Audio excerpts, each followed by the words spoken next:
ঈদকে সামনে রেখে জমে উঠেছে নারায়ণগঞ্জের বিপণী বিতানগুলো। পাশাপাশি নিম্ন আয়ের মানুষের ভিড় রয়েছে ফুটপাতগুলোতে। সকাল থেকে রাত পর্যন্ত ক্রেতাদের ভিড় দোকানে দোকানে। শহরের চাষারা এলাকা থেকে বিস্তারিত জানিয়েছেন প্রতিনিধি আব্দুস সালাম। আজকে কিন্তু 15 রোজা চলে যাচ্ছে। ঈদ উল ফিতর আসতে আর মাত্র 15 দিন বাকি। এর মধ্যে কিন্তু নারায়ণগঞ্জের বিপণী বিতানগুলো থেকে শুরু করে ফুটপাত পর্যন্ত কিন্তু ক্রেতাদের ভিড় জমে উঠেছে।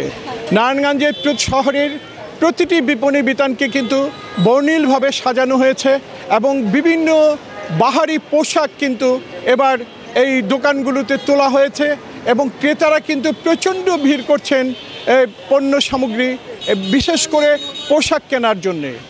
আমরা দোকানদারদের সাথে কথা বলেছি, তারা আমাদেরকে যেটা দাঁড়িয়েছেন যে অন্য বছরের তুলনায় এবার বাহারি পোশাকের যে দাম, সে দাম কিন্তু তুলনামূলকভাবে একটু বেশি। পাশাপাশি কিন্তু ক্রেতারা বলছেন তারা কিন্তু আয়ের সাথে সঙ্গতি রেখে কিন্তু এবার ঈদের যে ছেলে মেয়েদের জন্য কেনাকাটা সেটি কিন্তু তারা তেমনভাবে করতে পারছেন না, মূলত দামের জন্য।